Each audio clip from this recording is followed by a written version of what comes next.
Hey everyone, welcome back to our channel. Today, I'll be going over how to use ChatGPT as a German translator.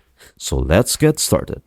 First, open your browser and type chat.openai.com. If you haven't logged in yet, then I suggest that you log in first. So to begin, just paste your German text into the chat.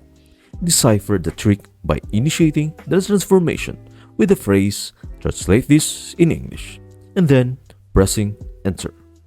Behold the swift and precise English translation conjured by ChatGPT, unraveling the enigma hidden within the German words.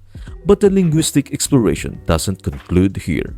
Should your fascination drive you to seek the German translation of an English phrase, the process remains wonderfully consistent. Just as before, utter "translate this to German" before entering the desired English text. Observe as ChatGPT skillfully responds, effortlessly presenting the accurate German translation. While ChatGPT's capabilities are truly exceptional, it's worth noting the precision may vary, particularly in intricate scenarios or when handling sensitive vocabulary. For matters of utmost importance, seeking a second opinion is always a prudent course of action. That's it. I hope this video helps you out and see you in the next video.